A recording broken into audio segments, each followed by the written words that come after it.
बच्चों, तो आज हम लेके आए हैं क्लास 12 का केमिस्ट्री फर्स्ट पेपर और फर्स्ट लेसन बिलियन। ठीक है, इंग्लिश कहते हैं सॉल्यूशन। तो हम इसी के बारे में जानेंगे कि बिलियन क्या है, बिलियन किससे कहते हैं और बिलियन बनता कैसे है, बिलियन कितने प्रकार का होता है। ठीक है, तो आज सब इन्हीं की बातों पर हम चर्चा करने वाले हैं कि ठीक है बिलियन क्या है। ठीक है, चलो देख लेते हैं कि बिलियन क्या है। ठीक है, यहाँ पर लिखा है बिलियन। ठीक है, आपको प्रश्न पूछा जा सकता है कि बिलियन किससे कहते हैं या बिलियन का प्रकार बताइए। ठीक है, तो यहाँ देख लेते हैं कि दो या दो से अधिक पदार्थों का वह समांगी मिश्रण जिसके घटक के पदार्थों की सापेक्ष मात्रा एक समय परिवर्तित की जा सकती है। मतलब कि समांगी मिश्रण जो क्या है। ठीक है, जैसे अब मान लेते हैं कि बिलियन, पहले सुनो कि बिलियन बनता कैसे। बिलियन जो दो शब्दों से मिलकर बना होता है। ठीक है, यहाँ पे लेते हैं। ठीक है, बिलियन। ठीक है, और बराबर कर देंगे तो विलायक प्लस विलय। तो जो बिलियन है यह दो शब्दों से मिलकर विलायक और प्लस विलय। विलायक किसे बोलते हैं? हम उसे बोलते हैं जिसकी मात्रा बिलियन में अधिक होती है। तो बिलियन में अधिक कितनी मात्रा होती है? पानी। ठीक है, विलायक आपका पानी हो जाता है। विलय आपका जो विलय है चीनी भी हो सकता है। ठीक है, चीनी भी हो सकता है और नमक भी हो सकता है। और ठीक है, तो यह आपका विलय हो जाता है। तो ये कह रहा है कि दो या दो से अधिक पदार्थों का वह समांगी मिश्रण जिसके घटके पदार्थों की सापेक्ष मात्रा एक समय परिवर्तित की जा सकती है। तो उसे हम क्या कहते हैं? ठीक है, बिलियन कहते हैं। जैसे मान लो यहाँ पे हमने छोटा सा गिलास बना लेते हैं। अब बोला कि दो या दो से अधिक, इसमें आपका पहले बात क्या है?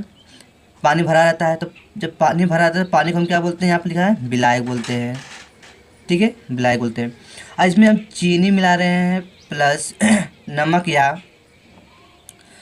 तो चीनी हो गया, नींबू बोल दे, नींबू का ये जो चीनी नींबू क्या है?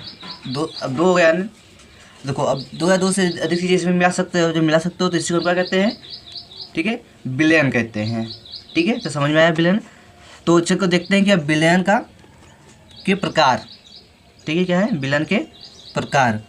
बिलियन को दो आधारों पर बांटा गया है। बिलियन जो है कि दो आधारों पर बांटा गया है। तो पहला इसमें है अवयव की मात्रा के आधार पर। मतलब जो अवयव जो होते हैं करो तो उनके आधार पर इनको बांटा गया है। तो उनको बांटा गया है दो भागों में।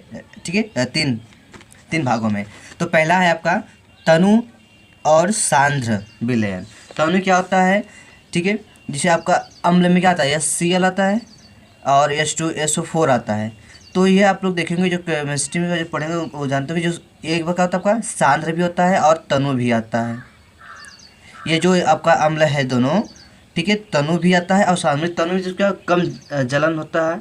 ठीक है, लेकिन जो अगर कॉन्सेंट्रेशन मतलब कि अगर गिर गया, सांद्र गिर गया तो आपका जो हाथ है, जो मांस है, जो मांस प्रकार इसको भी गला देगा। ठीक है, तो ये होता है। तो देख लेते हैं कि वह विलयन जिसके इकाई आयतन में विलय की सांद्रता कम होती है।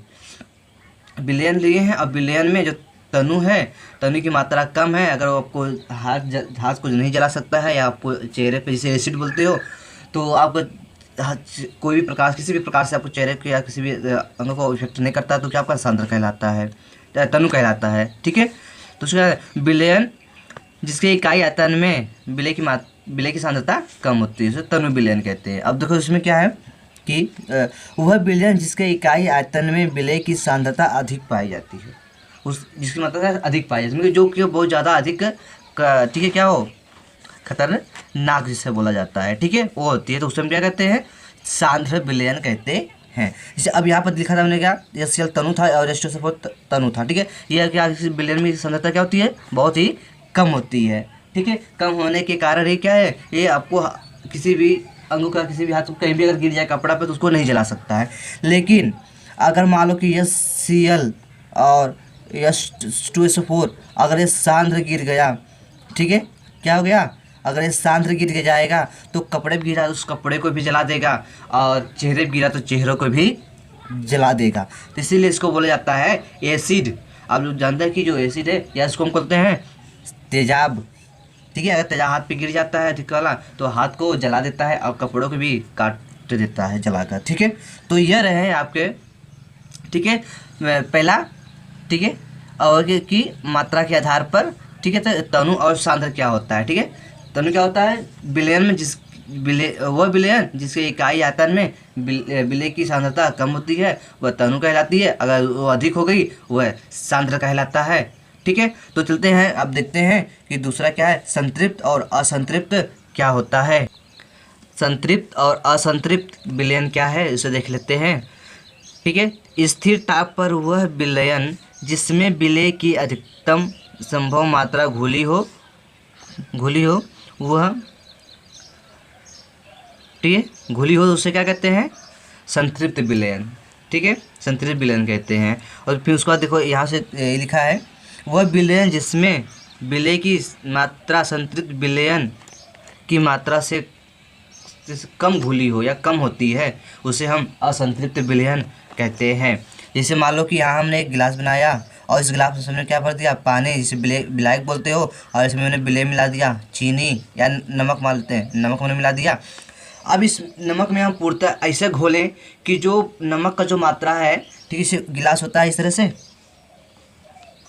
ठीक है। तो एक भाग ऊपर हो गया, एक भाग बीच का और एक भाग नीचे का एकदम, ठीक है, तीन भाग हो गए।